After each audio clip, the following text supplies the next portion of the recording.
आज हम अध्याय 6 भगवान के डाकिए कविता का अध्ययन करेंगे।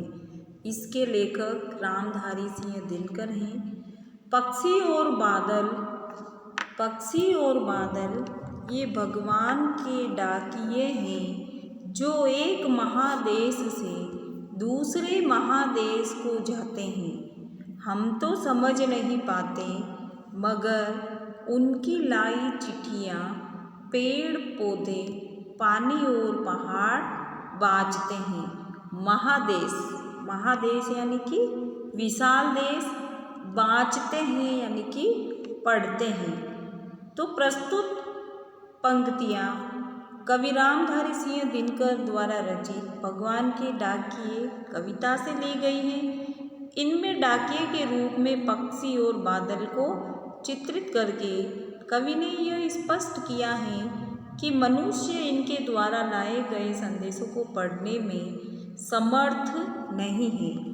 कवि कहता है कि पक्षी और बादल ईश्वर के डाकिए हैं जो सामान्य डाकिए की तरह हमारे लिए संदेश लाते हैं। सामान्य जो डाकिया होता है वो हमारे लिए हमारे प्रियजनों का संदेश लेके आता है।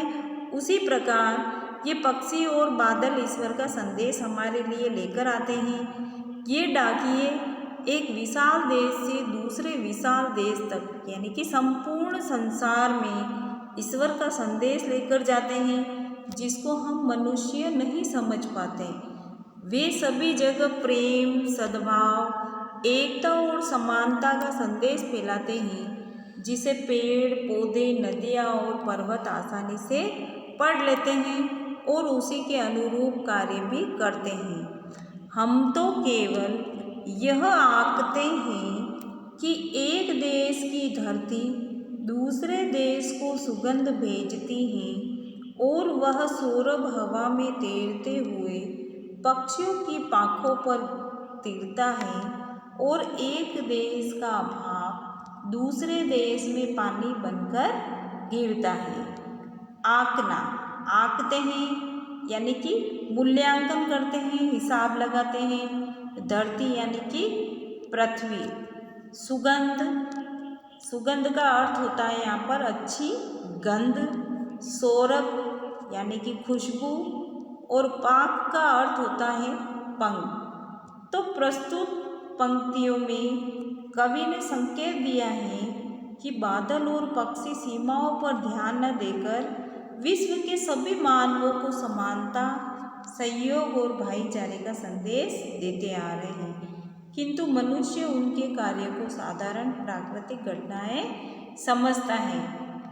कवि कहता है कि पक्षियों और बादलों द्वारा लाए गए संदेश को हम मनुष्य केवल अपने हिसाब से समझते हैं कि फूलों की महक, हवा और पक्षी के पंखों के सहारे एक स्थान से दूसरे स्थान तक पहुँचते हैं और एक स्थान का जल भाप बनकर दूसरे देश में बरसात के रूप में बरस जाता है, किंतु यह नहीं समझ पाते हैं कि प्रकृति के ये डाकिए किसी सीमा में बंद कर अपना संदेश नहीं देते हैं, अपितु समान भाव से सभी को पहुंचाते हैं। इनके भीतर अपने पराये की भावना नहीं होती है। यह बात मनुष्य के हित में है।